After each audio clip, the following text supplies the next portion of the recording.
ଯିଶାୟ ଅଧ୍ୟାୟ 62।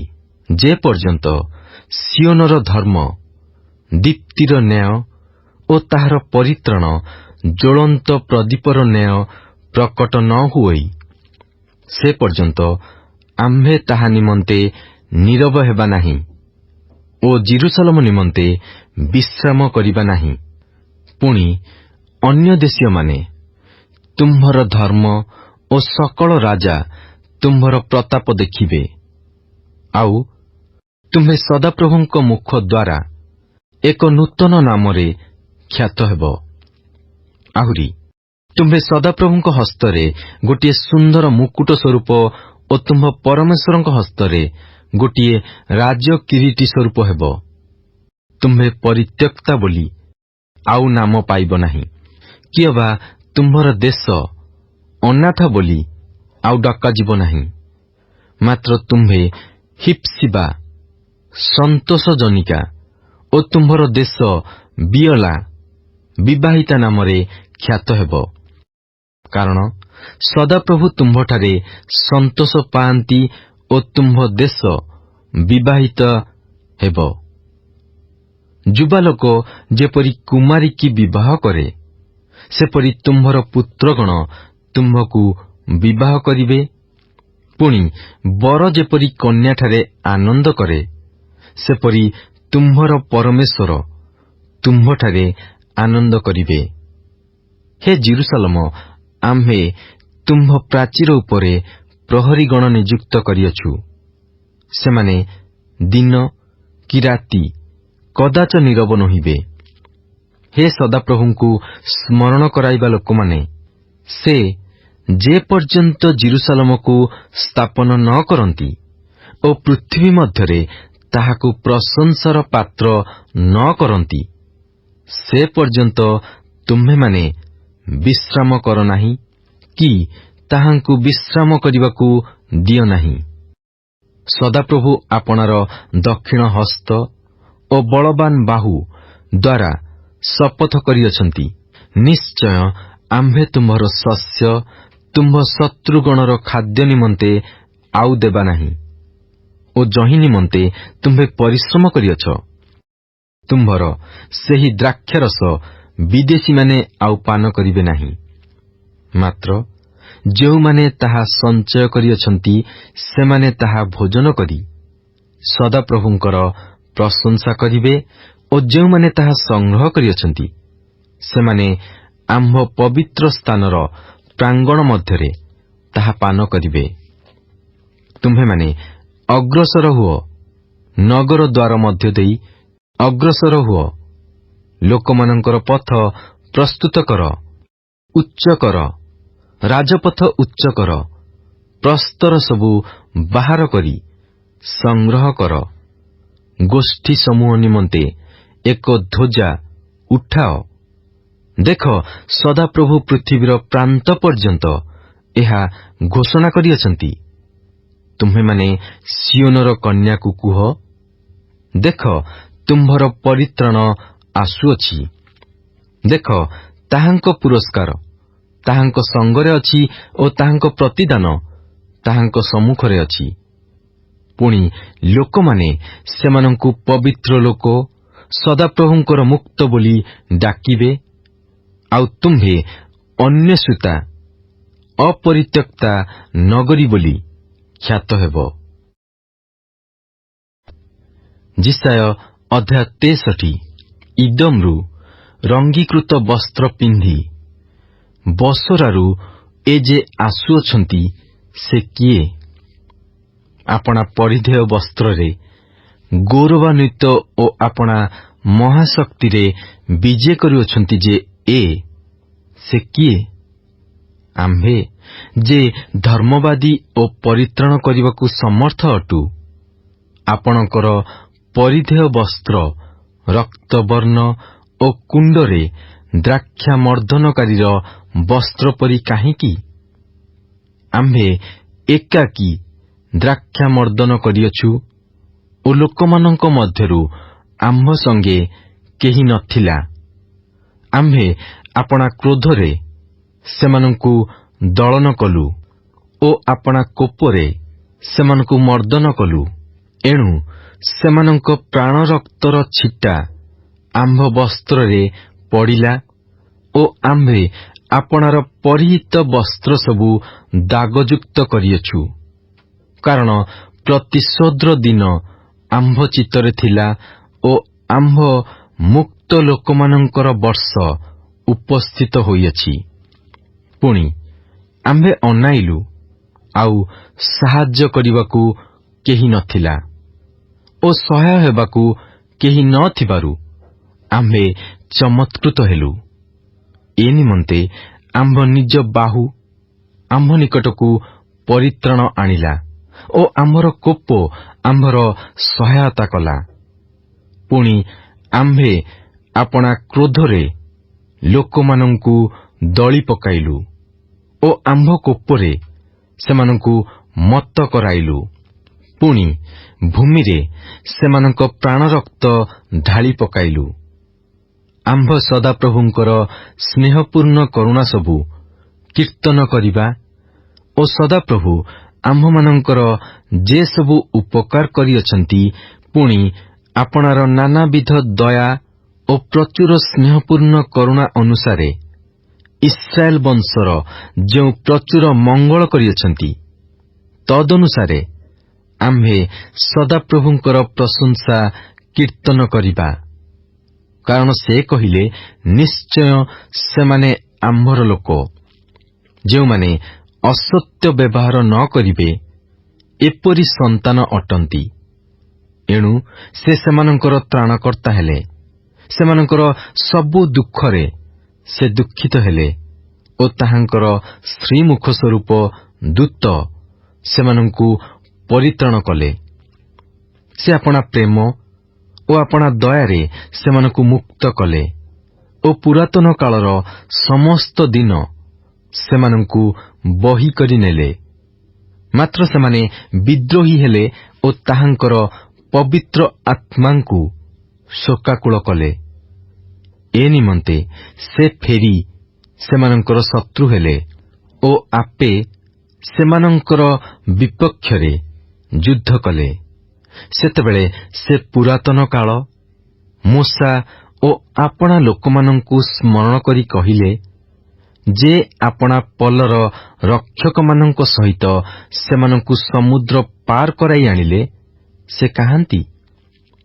ଯେ ସେମାନଙ୍କ ଅନ୍ତରରେ ଆପଣା ପବିତ୍ର ଆତ୍ମା ରଖିଲେ, ଯେ ମୂଷାଙ୍କ ଡାହାଣରେ ଆପଣାର ପ୍ରତାପାନ୍ୱିତ ବାହୁ ଗମନ କରାଇଲେ, ଯେ ଆପଣା ନିମନ୍ତେ ଅନନ୍ତକାଳ ସ୍ଥାୟୀ ନାମ ସ୍ଥାପନାର୍ଥେ ସେମାନଙ୍କ ସମ୍ମୁଖରେ ଜଳକୁ ବିଭକ୍ତ କଲେ, ଯେ ପ୍ରାନ୍ତରରେ ଗମନ କରିବା ଅଶ୍ୱତୁଲ୍ୟ ଗଭୀର ସାଗର ମଧ୍ୟରେ ସେମାନଙ୍କୁ ଗମନ କରାଇଲେ ଓ ସେମାନେ ଝୁଣ୍ଟିଲେ ନାହିଁ, ସେ କାହାନ୍ତି? ଉପତ୍ୟକାକୁ ଓହ୍ଲାଇଯିବା ପଶୁପଲ ତୁଲ୍ୟ ସଦାପ୍ରଭୁଙ୍କ ଆତ୍ମା ସେମାନଙ୍କୁ ବିଶ୍ରାମ କରାଇଲେ। ଏହି ପ୍ରକାରେ ତୁମ୍ଭେ ଆପଣା ନିମନ୍ତେ ଏକ ଗୌରବାନ୍ୱିତ ନାମ ସ୍ଥାପନାର୍ଥେ ଆପଣା ଲୋକମାନଙ୍କୁ ଗମନ କରାଇଲ। ଏବେ ସ୍ୱର୍ଗରୁ ଅବଲୋକନ କର, ତୁମ୍ଭ ପବିତ୍ରତାର ଓ ତୁମ୍ଭ ପ୍ରତାପର ବସତି ସ୍ଥାନରୁ ଦୃଷ୍ଟିପାତ କର। ତୁମ୍ଭର ଉଦ୍ଯୋଗ ଓ ତୁମ୍ଭର ବିକ୍ରମ କାର୍ଯ୍ୟ ସବୁ କାହିଁ? ତୁମ୍ଭର ଅନ୍ତଃକରଣର ବ୍ୟଥା ଓ ତୁମ୍ଭର ସ୍ନେହ ସବୁ ମୋ ପ୍ରତି ନିବୃତ୍ତ ହୋଇଅଛି। ଯଦ୍ୟପି ଅବ୍ରାହମ ଆମ୍ଭମାନଙ୍କୁ ଜାଣନ୍ତି ନାହିଁ ଓ ଇସ୍ରାଏଲ ଆମ୍ଭମାନଙ୍କୁ ସ୍ୱୀକାର କରନ୍ତି ନାହିଁ, ତଥାପି ତୁମ୍ଭେ ତ ଆମ୍ଭମାନଙ୍କର ପିତା। ହେ ସଦାପ୍ରଭୁ, ତୁମ୍ଭେ ଆମ୍ଭମାନଙ୍କର ପିତା ଅଟ। ଅନନ୍ତ କାଳରୁ ଆମ୍ଭମାନଙ୍କର ମୁକ୍ତିଦାତା ବୋଲି ତୁମ୍ଭର ନାମ ଅଛି। ହେ ସଦାପ୍ରଭୁ, ଆମ୍ଭମାନଙ୍କୁ ତୁମ୍ଭ ପଥରୁ କାହିଁକି ଭ୍ରାନ୍ତ କରାଉଅଛ ଓ ତୁମ୍ଭକୁ ଭୟ କରିବା ପ୍ରତି ଆମ୍ଭମାନଙ୍କ ଅନ୍ତଃକରଣକୁ କଠିନ କରାଉଅଛ? ଆପଣା ଦାସମାନଙ୍କର ଆପଣା ଅଧିକାର ସ୍ୱରୂପ ଗୋଷ୍ଠୀଗଣର ସକାଶୁ ଫେର। ତୁମ୍ଭର ପବିତ୍ର ଲୋକମାନେ କେବଳ ଅଳ୍ପ କାଳ ତାହା ଅଧିକାର କଲେ। ଆମ୍ଭମାନଙ୍କର ବିପକ୍ଷମାନେ ତୁମ୍ଭର ପବିତ୍ର ଧାମ ପଦ ତଳେ ଦଳି ପକାଇଅଛନ୍ତି, ଯେଉଁମାନଙ୍କ ଉପରେ ତୁମ୍ଭେ କେବେ କର୍ତ୍ତୃତ୍ୱ କରିନାହଁ, ଯେଉଁମାନେ ତୁମ୍ଭ ନାମରେ କେବେ ଖ୍ୟାତ ହୋଇନଥିଲେ, ଏପରି ଲୋକମାନଙ୍କ ତୁଲ୍ୟ ଆମ୍ଭେମାନେ ହୋଇଅଛୁ। ଯିଶାୟ ଅଧ୍ୟାୟ 64। ଆହା, ଅନ୍ୟ ଦେଶୀୟମାନେ ଯେପରି ତୁମ୍ଭ ସାକ୍ଷାତରେ କମ୍ପମାନ ହେବେ, ଏଥିପାଇଁ ତୁମ୍ଭ ବିପକ୍ଷଗଣକୁ ତୁମ୍ଭ ନାମ ଜ୍ଞାତ କରାଇବା ନିମନ୍ତେ ଅଗ୍ନି ଝାଟି ଜଳାଇବା ପରି, ଅଗ୍ନି ଜଳ ଫୁଟାଇବା ପରି, ଯେବେ ତୁମ୍ଭେ ଆକାଶମଣ୍ଡଳ ବିଦୀର୍ଣ୍ଣ କରି ଓହ୍ଲାଇ ଆସନ୍ତ ଓ ପର୍ବତଗଣ ତୁମ୍ଭ ସାକ୍ଷାତରେ ପ୍ରବାହିତ ହୁଅନ୍ତେ, ଯେତେବେଳେ ତୁମ୍ଭେ ଆମ୍ଭମାନଙ୍କର ଅନପେକ୍ଷିତ ଭୟାନକ କ୍ରିୟା କଲ, ସେତେବେଳେ ତୁମ୍ଭେ ଓହ୍ଲାଇ ଆସିଲ। ପର୍ବତଗଣ ତୁମ୍ଭ ସାକ୍ଷାତରେ ପ୍ରବାହିତ ହେଲେ, କାରଣ ଯେ ଆପଣା ଅପେକ୍ଷାକାରୀ ପକ୍ଷରେ କାର୍ଯ୍ୟ ସାଧନ କରନ୍ତି, ଲୋକେ ପ୍ରାଚୀନ କାଳରୁ ତୁମ୍ଭ ଛଡ଼ା ଅନ୍ୟ ପରମେଶ୍ୱର ବିଷୟ ଶୁଣି ନାହାନ୍ତି, ଅଥବା କର୍ଣ୍ଣ ଜ୍ଞାତ ହୋଇନାହିଁ, କିଏ ବା ଚକ୍ଷୁ ଦେଖି ନାହିଁ। ଯେଉଁ ଲୋକ ଆନନ୍ଦରେ ଧର୍ମାଚରଣ କରେ, ଯେଉଁମାନେ ତୁମ୍ଭ ପଥରେ ତୁମ୍ଭକୁ ସ୍ମରଣ କରନ୍ତି, ତୁମ୍ଭେ ସେମାନଙ୍କ ସହିତ ସାକ୍ଷାତ କରିଥାଅ। ଦେଖ, ତୁମ୍ଭେ କ୍ରୁଦ୍ଧ ଥିଲ ଓ ଆମ୍ଭେମାନେ ପାପ କଲୁ। ଆମ୍ଭେମାନେ ଦୀର୍ଘ କାଳ ତହିଁରେ ରହିଅଛୁ। ଆମ୍ଭେମାନେ କି ପରିତ୍ରାଣ ପାଇବା? କାରଣ ଆମ୍ଭେ ସମସ୍ତେ ଅଶୁଚି ଲୋକତୁଲ୍ୟ ହୋଇଅଛୁ ଓ ଆମ୍ଭମାନଙ୍କର ଧର୍ମକର୍ମ ସବୁ ଅଶୁଚି ବସ୍ତ୍ରତୁଲ୍ୟ ଅଟେ, ଓ ଆମ୍ଭେ ସମସ୍ତେ ପତ୍ରତୁଲ୍ୟ ଜୀର୍ଣ୍ଣ ହେଉଅଛୁ। ଆଉ ଆମ୍ଭମାନଙ୍କର ଅପରାଧ ସବୁ ବାୟୁ ପରି ଆମ୍ଭମାନଙ୍କୁ ଉଡ଼ାଇ ନିଏ। ପୁଣି ଯେ ତୁମ୍ଭ ନାମରେ ପ୍ରାର୍ଥନା କରେ, ଯେ ତୁମ୍ଭକୁ ଧରିବା ପାଇଁ ଆପଣାକୁ ଉତ୍ତେଜିତ କରେ, ଏପରି କେହି ନାହିଁ। କାରଣ ତୁମ୍ଭେ ଆମ୍ଭମାନଙ୍କଠାରୁ ଆପଣା ମୁଖ ଲୁଚାଇଅଛ ଓ ଆମ୍ଭମାନଙ୍କର ଅପରାଧ ଦ୍ୱାରା ଆମ୍ଭମାନଙ୍କୁ କ୍ଷୟ କରିଅଛ। ମାତ୍ର ଏବେ ହେ ସଦାପ୍ରଭୁ, ତୁମ୍ଭେ ଆମ୍ଭମାନଙ୍କର ପିତା ଅଟ, ଆମ୍ଭେମାନେ ମୃତ୍ତିକା, ତୁମ୍ଭେ ଆମ୍ଭମାନଙ୍କର କୁମ୍ଭକାର, ପୁଣି ଆମ୍ଭେ ସମସ୍ତେ ତୁମ୍ଭର ହସ୍ତକୃତ କର୍ମ। ହେ ସଦାପ୍ରଭୁ, ଅତ୍ୟନ୍ତ କ୍ରୁଦ୍ଧ ହୁଅ ନାହିଁ, କିଏ ବା ଚିରକାଳ ଅପରାଧ ମନରେ ରଖ ନାହିଁ। ଆମ୍ଭେମାନେ ବିନତି କରୁ, ଦେଖ, ଦୃଷ୍ଟି କର, ଆମ୍ଭେ ସମସ୍ତେ ତୁମ୍ଭର ଲୋକ। ତୁମ୍ଭର ପବିତ୍ର ନଗର ସବୁ ପ୍ରାନ୍ତର ହୋଇଅଛି, ସିଓନ ପ୍ରାନ୍ତର ହୋଇଅଛି, ଜିରୁସାଲମ ଧ୍ୱଂସ ସ୍ଥାନ ହୋଇଅଛି। ଆମ୍ଭମାନଙ୍କର ପିତୃଲୋକମାନେ ଯେଉଁ ସ୍ଥାନରେ ତୁମ୍ଭର ପ୍ରଶଂସା କଲେ, ଆମ୍ଭମାନଙ୍କର ସେହି ପବିତ୍ର ଓ ସୁନ୍ଦର ଗୃହ ଅଗ୍ନିରେ ଦଗ୍ଧ ହୋଇଅଛି ଓ ଆମ୍ଭମାନଙ୍କର ମନୋରମ୍ୟ ବିଷୟ ସବୁ ଉଚ୍ଛିନ୍ନ ହୋଇଅଛି। ହେ ସଦାପ୍ରଭୁ, ଏସବୁ ହେଲେ ହେଁ ତୁମ୍ଭେ କି ଆପଣାକୁ କ୍ଷାନ୍ତ କରି ରଖିବ? ତୁମ୍ଭେ କି ତୁନି ହୋଇ ରହି ଆମ୍ଭମାନଙ୍କୁ ଅତ୍ୟନ୍ତ କ୍ଲେଶ ଦେବ? ଯିଶାୟ ଅଧ୍ୟାୟ 65। ଯେଉଁମାନେ ଆମ୍ଭ ବିଷୟ ପଚାରିଲେ ନାହିଁ, ସେମାନଙ୍କ ଦ୍ୱାରା ଆମ୍ଭେ ଅନ୍ୱେଷିତ ହେଉଅଛୁ। ଯେଉଁମାନେ ଆମ୍ଭର ଅନ୍ୱେଷଣ କଲେ ନାହିଁ, ସେମାନେ ଆମ୍ଭକୁ ପ୍ରାପ୍ତ ହେଉଅଛନ୍ତି। ଯେଉଁ ଦେଶୀୟ ଲୋକେ ଆମ୍ଭ ନାମରେ ଖ୍ୟାତ ହୋଇନଥିଲେ, ସେମାନଙ୍କୁ ଆମ୍ଭକୁ ଦେଖ ବୋଲି ଆମ୍ଭେ କହିଲୁ। ଯେଉଁମାନେ ଆପଣା ଆପଣା କଳ୍ପନାନୁସାରେ କୁପଥରେ ଗମନ କରନ୍ତି, ଏପରି ବିଦ୍ରୋହାଚାରୀ ଲୋକମାନଙ୍କ ପ୍ରତି ଆମ୍ଭେ ଦିନଯାକ ଆପଣା ହସ୍ତ ବିସ୍ତାର କରିଅଛୁ। ସେହି ଲୋକମାନେ ଉଦ୍ୟାନରେ ବଳିଦାନ କରି ଓ ଗୁଡ଼ିଏ ଇଟା ଉପରେ ଧୂମ ଜଳାଇ ଆମ୍ଭ ମୁଖ ଆଗରେ ନିତ୍ୟ ନିତ୍ୟ ଆମ୍ଭକୁ ବିରକ୍ତ କରନ୍ତି। ସେମାନେ କବରସ୍ଥାନ ମଧ୍ୟରେ ବସନ୍ତି ଓ ଗୁପ୍ତ ସ୍ଥାନରେ ବସା କରନ୍ତି। ସେମାନେ ଶୂକର ମାଂସ ଭୋଜନ କରନ୍ତି ଓ ସେମାନଙ୍କ ପାତ୍ରରେ ଘୃଣାଯୋଗ୍ୟ ମାଂସର ଝୋଳ ଥାଏ। ସେମାନେ କହନ୍ତି, ସ୍ୱସ୍ଥାନରେ ଛିଡ଼ା ହୁଅ, ଆମ୍ଭ ନିକଟକୁ ଆସ ନାହିଁ, କାରଣ ଆମ୍ଭେ ତୁମ୍ଭ ଅପେକ୍ଷା ପବିତ୍ର। ଏମାନେ ଆମ୍ଭ ନାସିକାରେ ଧର୍ମ ସ୍ୱରୂପ, ଦିନଯାକ ପ୍ରଜ୍ୱଳିତ ଅଗ୍ନି ସ୍ୱରୂପ। ଦେଖ, ଆମ୍ଭ ସମ୍ମୁଖରେ ଏହା ଲିଖିତ ଅଛି। ଆମ୍ଭେ ନୀରବ ହୋଇ ରହିବା ନାହିଁ, ମାତ୍ର ପ୍ରତିଫଳ ଦେବା। ହଁ, ଆମ୍ଭେ ସେମାନଙ୍କ କୋଳରେ ପ୍ରତିଫଳ ଦେବା। ସଦାପ୍ରଭୁ କହନ୍ତି, ପର୍ବତଗଣ ଉପରେ ଧୂପ ଜଳାଇଅଛ ଓ ଉପପର୍ବତଗଣ ଉପରେ ଆମ୍ଭକୁ ନିନ୍ଦା କରିଅଛ ଯେ ତୁମ୍ଭେମାନେ ତୁମ୍ଭମାନଙ୍କ ଅପରାଧ ଓ ତୁମମାନଙ୍କ ପିତୃପୁରୁଷଗଣର ଅପରାଧ ସକଳର ପ୍ରତିଫଳ ଆମ୍ଭେ ଏକାବେଳେ ଦେବା। ଏ ନିମନ୍ତେ ଆମ୍ଭେ ପ୍ରଥମେ ସେମାନଙ୍କ କ୍ରିୟାର ପରିମାଣ କରି ସେମାନଙ୍କ କୋଳରେ ଦେବା।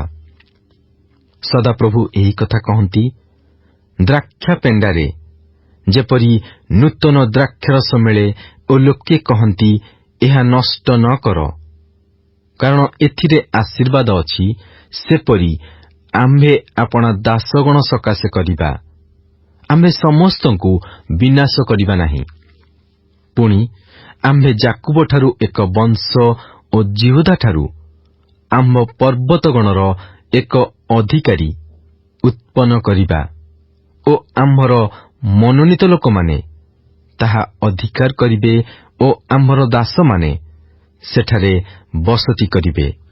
ଆଉ ଆମ୍ଭର ଯେଉଁ ଲୋକମାନେ ଆମ୍ଭର ଅନ୍ୱେଷଣ କରିଅଛନ୍ତି, ସେମାନଙ୍କ ନିମନ୍ତେ ସାରଣ ଏକ ମେଷ ଖୁଆଡ଼ ଓ ଆଖର ଉପତ୍ୟକା ଗୋପଲର ଶୟନସ୍ଥାନ ହେବ।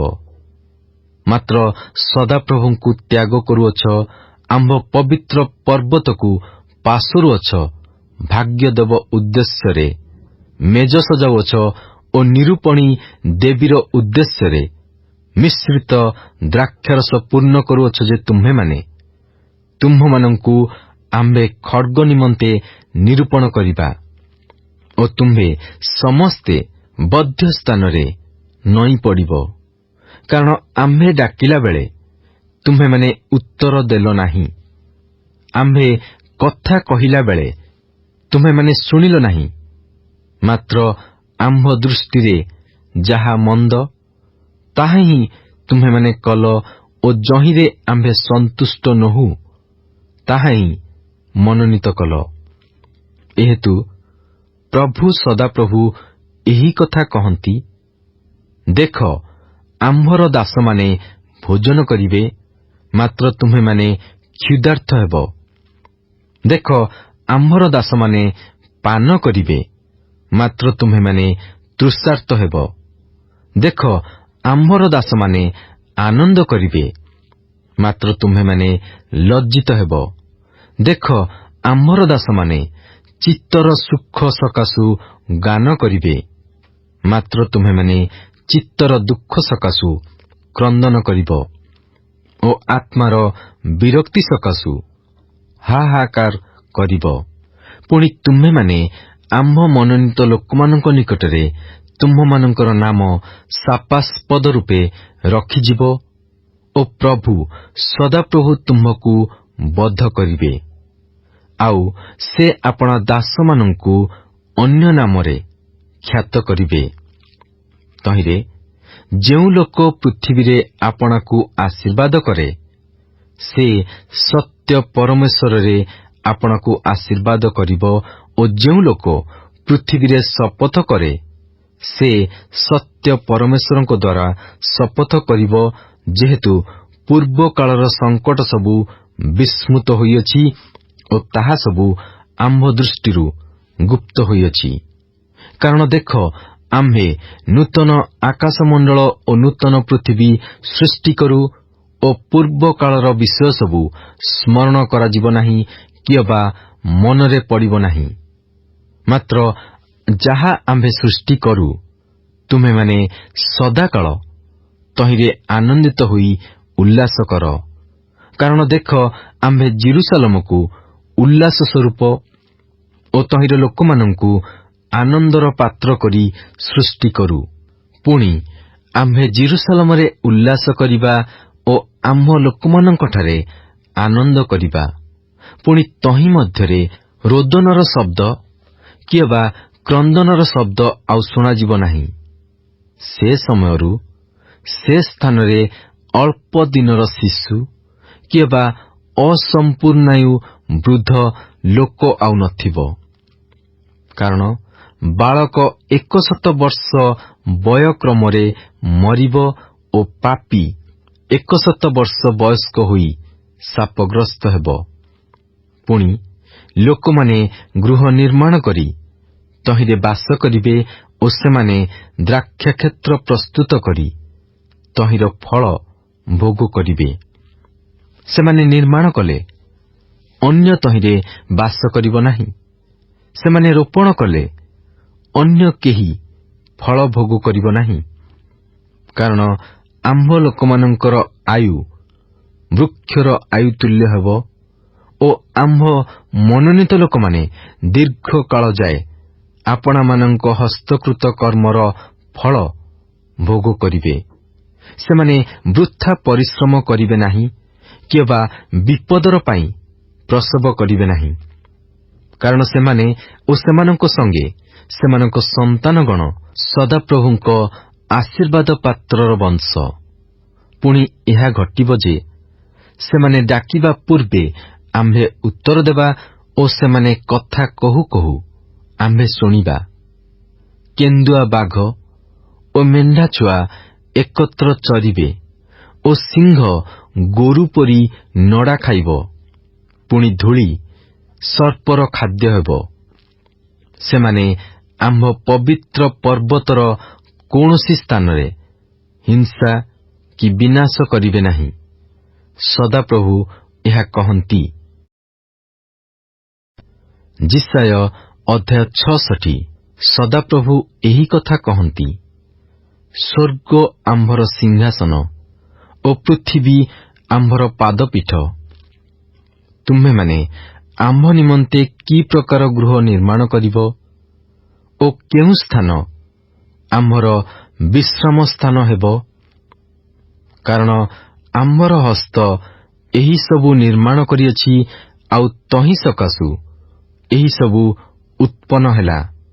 ଏହା ସଦାପ୍ରଭୁ କହନ୍ତି।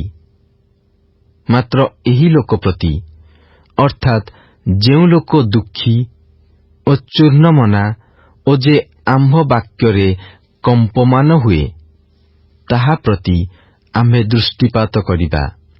ଯେ ଗୋବଧ କରେ, ସେ ମନୁଷ୍ୟ ହତ୍ୟାକାରୀ ପରି ହୁଏ। ଯେ ମେଷଶାବକ ବଳିଦାନ କରେ, ସେ କୁକୁର ବେକ କାଟି ପକାଇବା ଲୋକ ପରି ହୁଏ। ଯେ ନୈବେଦ୍ୟ ଉତ୍ସର୍ଗ କରେ, ସେ ଶୂକର ରକ୍ତ ଉତ୍ସର୍ଗ କରିବା ଲୋକ ପରି ହୁଏ। ଯେ କୁନ୍ଦୁରୁ ଜଳାଏ, ସେ ଦେବତାର ଧନ୍ୟବାଦ କରିବା ଲୋକ ପରି ହୁଏ। ହଁ, ସେମାନେ ଆପଣାମାନଙ୍କର ପଥ ମନୋନୀତ କରିଅଛନ୍ତି ଓ ସେମାନଙ୍କର ପ୍ରାଣ ଆପଣାମାନଙ୍କ ଘୃଣାଯୋଗ୍ୟ ବିଷୟରେ ସନ୍ତୁଷ୍ଟ ହୁଏ। ଆମ୍ଭେ ମଧ୍ୟ ସେମାନଙ୍କର ଭ୍ରାନ୍ତିଜନକ ବିଷୟ ମନୋନୀତ କରିବା ଓ ସେମାନଙ୍କ ଭୟର ବିଷୟ ସେମାନଙ୍କ ପ୍ରତି ଘଟାଇବା। କାରଣ ଆମ୍ଭେ ଡାକିଲା ବେଳେ କେହି ଉତ୍ତର ଦେଲେ ନାହିଁ। ଆମ୍ଭେ କଥା କହିଲା ବେଳେ ସେମାନେ ଶୁଣିଲେ ନାହିଁ। ମାତ୍ର ଯାହା ଆମ୍ଭ ଦୃଷ୍ଟିରେ ମନ୍ଦ, ତାହା ସେମାନେ କଲେ ଓ ଯହିଁରେ ଆମ୍ଭର ସନ୍ତୋଷ ନାହିଁ, ତାହା ସେମାନେ ମନୋନୀତ କଲେ। ସଦାପ୍ରଭୁଙ୍କ ବାକ୍ୟରେ କମ୍ପମାନ ହେଉଅଛି ଯେ ତୁମ୍ଭେମାନେ ତାହାଙ୍କର ବାକ୍ୟ ଶୁଣ। ତୁମ୍ଭମାନଙ୍କର ଯେଉଁ ଭ୍ରାତୃଗଣ ତୁମ୍ଭମାନଙ୍କୁ ଘୃଣା କରନ୍ତି, ଆମ୍ଭ ନାମ ସକାଶେ ତୁମମାନଙ୍କୁ ଦୂର କରନ୍ତି।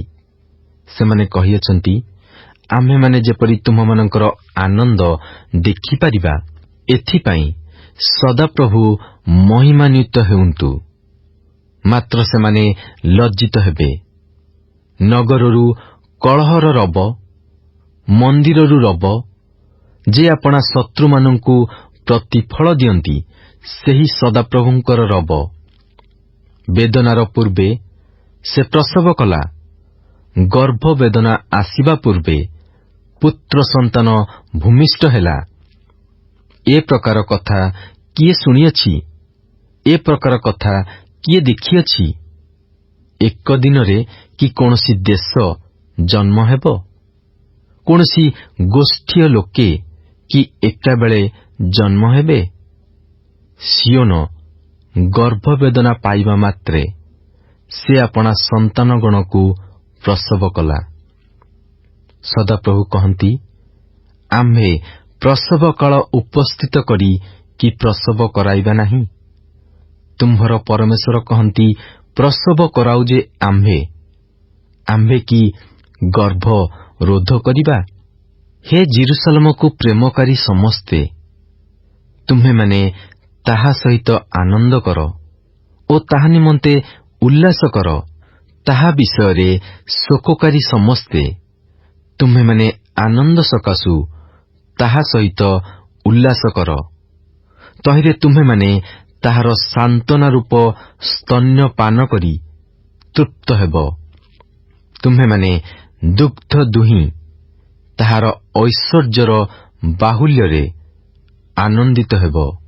କାରଣ ସଦାପ୍ରଭୁ ଏହି କଥା କହନ୍ତି, ଦେଖ, ଆମ୍ଭେ ତାହା ଆଡ଼କୁ ନଦୀତୁଲ୍ୟ ଶାନ୍ତି ଓ ଉଚ୍ଛୁଳିବା ସ୍ରୋତତୁଲ୍ୟ ନାନା ଦେଶୀୟମାନଙ୍କ ଐଶ୍ୱର୍ଯ୍ୟ ବହାଇବା। ପୁଣି ତୁମ୍ଭେମାନେ ତହିଁରୁ ସ୍ତନ୍ୟ ପାନ କରିବ ଓ ତୁମ୍ଭେମାନେ କକ୍ଷରେ ବୁହାଯିବ ଓ ଆଣ୍ଠୁ ଉପରେ ନଚାଯିବ। ଯେପରି ଜଣକୁ ତାହାର ମାତା ସାନ୍ତ୍ୱନା କରେ, ସେହିପରି ଆମ୍ଭେ ତୁମ୍ଭମାନଙ୍କୁ ସାନ୍ତ୍ୱନା କରିବା ଓ ତୁମ୍ଭେମାନେ ଜେରୁସାଲେମରେ ସାନ୍ତ୍ୱନା ପାଇବ।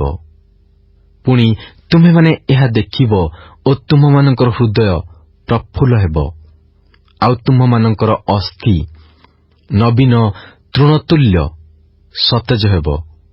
ପୁଣି ସଦାପ୍ରଭୁଙ୍କର ହସ୍ତ ତାହାଙ୍କ ଦାସମାନଙ୍କ ପକ୍ଷରେ ପ୍ରକାଶିତ ହେବ ଓ ସେ ଆପଣା ଶତ୍ରୁମାନଙ୍କ ବିରୁଦ୍ଧରେ କୋପାନ୍ୱିତ ହେବେ। କାରଣ ଦେଖ, ମହାତାପରେ ଆପଣାର କ୍ରୋଧ ଓ ପ୍ରଜ୍ୱଳିତ ଅଗ୍ନି ଦ୍ୱାରା ଆପଣା ଭର୍ତ୍ସନା ପ୍ରତିଦାନ କରିବା ପାଇଁ ସଦାପ୍ରଭୁ ଅଗ୍ନି ସହକାରେ ଆଗମନ କରିବେ ଓ ତାହାଙ୍କର ରଥ ସବୁ ଘୂର୍ଣ୍ଣିବାୟୁ ତୁଲ୍ୟ ହେବ। କାରଣ ସଦାପ୍ରଭୁ ଅଗ୍ନି ଦ୍ୱାରା ଓ ଆପଣା ଖଡ୍ଗ ଦ୍ୱାରା ଯାବତୀୟ ମର୍ତ୍ତ୍ୟ ସହିତ ବିବାଦ ନିଷ୍ପନ୍ନ କରିବେ। ତହିଁରେ ସଦାପ୍ରଭୁଙ୍କ ଦ୍ୱାରା ହତ ଲୋକ ଅନେକ ହେବେ। ସଦାପ୍ରଭୁ କହନ୍ତି, ଯେଉଁମାନେ ମଧ୍ୟବର୍ତ୍ତୀ ଏକ ଜଣର ପଶ୍ଚାତ୍ ଉଦ୍ୟାନକୁ ଯିବା ପାଇଁ ଆପଣାମାନଙ୍କୁ ପବିତ୍ର ଓ ଶୁଚି କରନ୍ତି, ଶୂକର ମାଂସ ଓ ଘୃଣ୍ୟ ଦ୍ରବ୍ୟ ଓ ମୂଷା ଖାଆନ୍ତି, ସେମାନେ ଏକତ୍ର ବିନଷ୍ଟ ହେବେ। କାରଣ ଆମ୍ଭେ ସେମାନଙ୍କର କ୍ରିୟା ଓ କଳ୍ପନା ସବୁ ଜାଣୁ। ସର୍ବଦେଶୀୟ ଓ ଭାଷାବାଦୀ ଲୋକଙ୍କୁ ଆମ୍ଭର ସଂଗ୍ରହ କରିବାର ସମୟ ଆସୁଅଛି ଓ ସେମାନେ ଆସି ଆମ୍ଭର ମହିମା ଦେଖିବେ। ପୁଣି ଆମ୍ଭେ ସେମାନଙ୍କ ମଧ୍ୟରେ ଏକ ଚିହ୍ନ ସ୍ଥାପନ କରିବା ଓ ସେମାନଙ୍କ ମଧ୍ୟରୁ ରକ୍ଷାପ୍ରାପ୍ତ ଲୋକମାନଙ୍କୁ ଆମ୍ଭେ ନାନା ଦେଶୀୟମାନଙ୍କ ନିକଟକୁ ତର୍ଷିସ୍, ପୁଲ୍ ଓ ଲୁଦ, ଯେଉଁମାନେ ଧନୁର୍ଦ୍ଧର, ତୁବଲ ଓ ଯବନ ଇତ୍ୟାଦି ଯେଉଁ ଦୂରସ୍ଥ ଦ୍ୱୀପଗଣ ଆମ୍ଭର ସୁଖ୍ୟାତି ବିଷୟ କେବେ ଶୁଣି ନାହାନ୍ତି, କିଅବା ଆମ୍ଭର ପ୍ରତାପ ଦେଖି ନାହାନ୍ତି, ସେମାନଙ୍କ ନିକଟକୁ ପ୍ରେରଣ କରିବା ଓ ସେମାନେ ନାନା ଦେଶୀୟମାନଙ୍କ ମଧ୍ୟରେ ଆମ୍ଭର ମହିମା ପ୍ରକାଶ କରିବେ।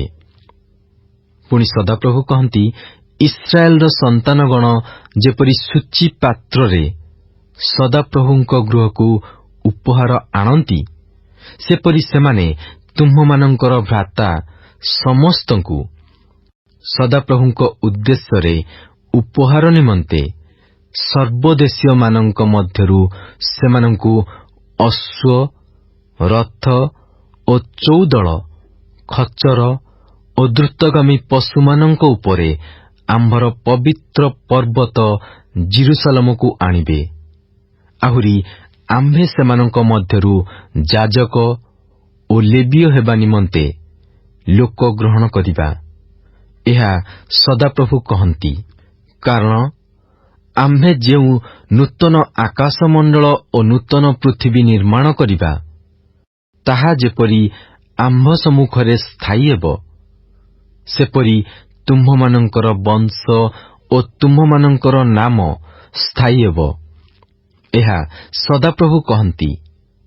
ଆଉ ଏକ ଅମାବାସ୍ୟାଠାରୁ ଅନ୍ୟ ଅମାବାସ୍ୟା ପର୍ଯ୍ୟନ୍ତ ଓ ଏକ ବିଶ୍ରାମବାରଠାରୁ ଅନ୍ୟ ବିଶ୍ରାମବାର ପର୍ଯ୍ୟନ୍ତ ଯାବତୀୟ ମର୍ତ୍ତ୍ୟ ଆମ୍ଭ ସମ୍ମୁଖରେ ଭଜନା କରିବା ପାଇଁ ଆସିବେ। ଏହା ସଦାପ୍ରଭୁ କହନ୍ତି। ପୁଣି ସେମାନେ ବାହାରେ ଯାଇ ଯେଉଁମାନେ ଆମ୍ଭ ବିରୁଦ୍ଧରେ ଅଧର୍ମ କରିଅଛନ୍ତି, ସେହି ଲୋକମାନଙ୍କର ଶବ ଦେଖିବେ। କାରଣ ସେମାନଙ୍କର କୀଟ ମରିବ ନାହିଁ, କିଅବା ସେମାନଙ୍କର ଅଗ୍ନି ନିର୍ବାଣ ହେବ ନାହିଁ। ପୁଣି ସେମାନେ ସମସ୍ତ ମର୍ତ୍ତ୍ୟର ଘୃଣାସ୍ପଦ ହେବେ। ଗୁଡ୍ ମର୍ଣ୍ଣିଂ ଆଣ୍ଡ ପ୍ରେଜ୍ ଦ ଲର୍ଡ। ଆଜି ବାଇବଲ ପଠନ ଦିନ ସଂଖ୍ୟା 111 ବୁଧବାର। ଆଜି ଆମ୍ଭେମାନେ ଯେଶାୟ 62 ପର୍ବଠାରୁ 66 ପର୍ବ ପର୍ଯ୍ୟନ୍ତ ପାଠ କରିଅଛୁ। ଆସନ୍ତୁ ପଠିତ ଶାସ୍ତ୍ରାଂଶର ସାରାଂଶକୁ ଚିନ୍ତା କରିବା। ସିଓନର ଧାର୍ମିକତା ତଥା ଜେରୁସାଲମ ଈଶ୍ୱରଙ୍କ ରାଜତ୍ୱର ସ୍ଥାନ। ଜ୍ୟୋତି ତୁଲ୍ୟ ଓ ଜେରୁସାଲମର ପରିତ୍ରାଣ ମଶାଲ ତୁଲ୍ୟ ପ୍ରକାଶ ନ ହେବା ପର୍ଯ୍ୟନ୍ତ ମୁଁ ନୀରବ ରହିବି ନାହିଁ। ସେ କୁହନ୍ତି ଯେ ଜେରୁସାଲମ ଏକ ନୂତନ ନାମ ଦ୍ୱାରା ଡକା ନ ଯିବା ପର୍ଯ୍ୟନ୍ତ ସେ କାର୍ଯ୍ୟ କରିବେ।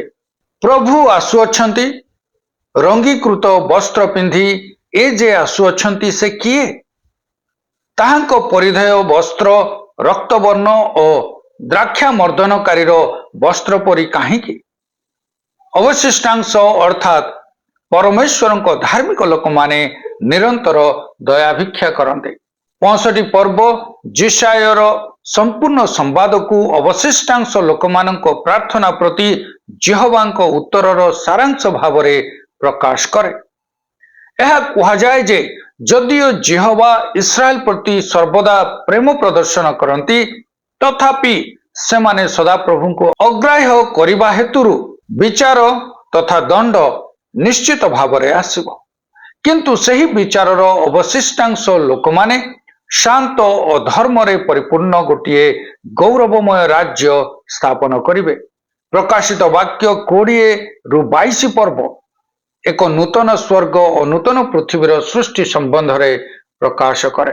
ଏହି ଗୀତ କୁହେ, ଈଶ୍ୱର କୁହନ୍ତି, ସ୍ୱର୍ଗ ଆମ୍ଭର ସିଂହାସନ, ପୃଥିବୀ ଆମ୍ଭର ପାଦପୀଠ। ସେ ଅବ୍ରାହ୍ମଙ୍କ ପ୍ରତି କରିଥିବା ତାହାଙ୍କ ପ୍ରତିଜ୍ଞାର ରାଜ୍ୟକୁ ସମ୍ପୂର୍ଣ୍ଣ କରିବେ। ଈଶ୍ୱର ଯେଉଁ ରାଜ୍ୟର ଆରମ୍ଭ କରିଅଛନ୍ତି, ସେ ତାହାକୁ ଅବଶ୍ୟ ସମ୍ପୂର୍ଣ୍ଣ କରିବେ। ଏତଦ୍ୱାରା ପ୍ରକାଶିତ ଯେ ସମଗ୍ର ଜାତି ବା ଦେଶ ଯେହୋବାଙ୍କର ସେବା କରିବେ ଏବଂ ତତ୍ପରେ ଈଶ୍ୱରଙ୍କ ରାଜ୍ୟ ସମ୍ପୂର୍ଣ୍ଣ ହେବ, ତାହାକୁ ପ୍ରକାଶ କରେ। ଏହା ଥିଲା ଆଜିର ପଠିତ ଶାସ୍ତ୍ରାଂଶର ସାରାଂଶ। ଖ୍ରୀଷ୍ଟଙ୍କ ଠାରେ ଏକତ୍ର, ଆହା ଏହା କି ଆଶୀର୍ବାଦର ବିଷୟ ଅଟେ। ପ୍ରଭୁ ଆଜିର ପଠନରେ ଆମ ପ୍ରତ୍ୟେକଙ୍କୁ ଆଶୀର୍ବାଦ କରନ୍ତୁ।